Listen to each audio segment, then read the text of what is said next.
নায়ক বাপ্পারাজ ভাই সাপান ছাড়া ধুই দিছে। যারা বলে যে মান্না ভাই থাকতে বা সালমান শাহ থাকলে শাকিব খান দাঁড়াইতো না, অমুক দাঁড়াইতো না, তমুক দাঁড়াইতো না, তাদের একদম সাপান ছাড়া ধুই দিছে। যে অমুক আসলে সে মারা না যাইলে অমুকে থাকলে অমুক হইবে না, শাকিব খান হইতো না, শাকিব খান সুপারস্টার, অমুক হইতো না, তমুক হইতো না।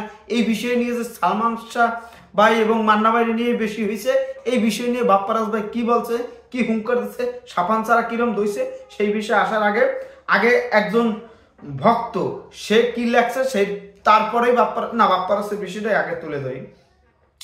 যে আজকাল একটা ট্রেন্ড হয়ে গেছে, কাউকে কিছু জিজ্ঞেস করলেই বলে ও নেই বলেই এর উত্থান হয়েছে, শাকিব খানের উত্থান হয়েছে, ও থাকলে আসতে পারতো না, মানে সালমান শাহ এবং আমাদের মান্না ভাই থাকলে শাকিব খান হইতো না।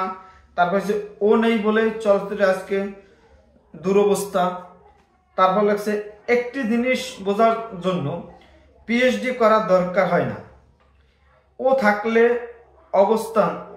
ও থাকা অবস্থায় ওর অবস্থান পড়তি দিকে ছিল, ও থাকা অবস্থায় চলচ্চিত্রের খাবার অবস্থা ছিল, ও থাকা অবস্থায় খারাপ অবস্থায় শুরু হয়ে গেছিল।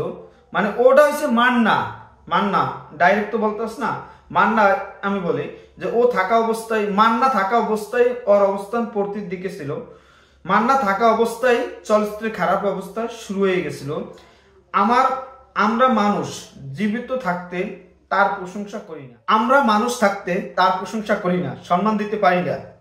রুচিতে বাজে যে আমি সম্মান দেব সেটা সম্ভব না, চলে গেলে যত ভালোবাসা আধিক্যতা। এই সে নায়করাজ রাজ্জাকের ছেলে বাপ্পারাজ ভাই বলছে। আর আমি আরেকজনের কমেন্ট করছে, এই কথাগুলো আমরা বলে আসছি, কিন্তু দেখা যাক সেই কথার সাথে আমাদের কথা মিল কতটা।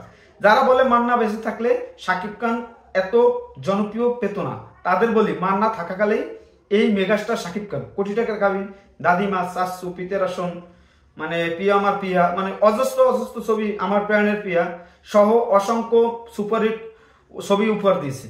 মান্না থাকতেই সে বছরের সবচেয়ে বেশি ছবি মুক্তি পেয়েছিল, একই 5টা। শাকিব খান এবং সবচেয়ে বেশি ব্যবসা সফল ছবিও ছিলেন তার দখলে। ইয়েস, 5টা ব্যবসা সফলতে শাকিব খানের 4টা, মান্নার 1টা। মান্না যখন দেখলো শাকিব অপু জুটির সাথে পারছি না, তখনই অপু বিশ্বাসকে টাকার লোভ দেখিয়ে শাকিব খানের অনুপস্থিতিতে মালিক আফসারি দিয়ে 3টে ছবিতে সাইন করেছিল, যাতে শাকিব অপুর জুটি ভেঙে যায়। মান্না ছিল একটা দুর্দান্ত ফিল্ম পলিটিক্স নায়ক, তবে শাকিব খানের কাছে তখনই পাত্তা পাইতো না। এছাড়াও সালমান শাহকে নিয়ে অনেক বলে সে থাকলে ইন্ডাস্ট্রি আরো এগিয়ে যেত। আপনারা হয়তো জানেন না, সালমান শাহ বেঁচে থাকতেই তাকে নিয়ে ইন্ডাস্ট্রির ঝামেলা চলতো নিয়মিত, তাকে বয়কট করা হয়েছিল কয়েকবার। সুতরাং যে চলে গেছে তাকে নিয়ে টেনে এখন কি ভালো করছেন, তাতে ছোট করছেন আপনারাই, এতে আপনারাই ছোট হবেন। ধন্যবাদ বাপ্পারাজ ভাই সত্যিই বলার জন্য। ইয়েস বাপ্পারাজ ভাই, স্যালুট যে আপনি এই কথাগুলো বলছেন, এটা আপনার জন্য আমরা গর্ব করি। আর মান্না ভাইও আমরা সম্মান করি, কিন্তু মান্না ভাই বেঁচে থাকতেই শাকিব খান সুপারস্টার, ব্লকবাস্টার এই নায়ক ছিল, কিন্তু এই বাংলাদেশে জীবিত থাকতে তার কোনো নাম থাকে না, মারা গেলে সেই অবস্থা। মান্না ভাই মারা গেলে তখন মান্না ভাই শাকিব খান কয়েকদিন আগে শাকিব খানের নেগেটিভ কথা বলছিল কিছু সামসারা ওই এপিসি, তারা আবার কাজ পাই এখন বলে শাকিব ভাই ওরকম ভাবে বলতেছেন মাফ করে দাও। এই অবস্থা, মানে সে কাজ না পাইলেই শাকিব খান খারাপ, এটাই অবস্থা। আর বাপ্পারাজ ভাই জেনুইন কথা বলার জন্য সত্যি আপনাকে মাথা নিচু করে আপনাকে টুপি গলা সালাম।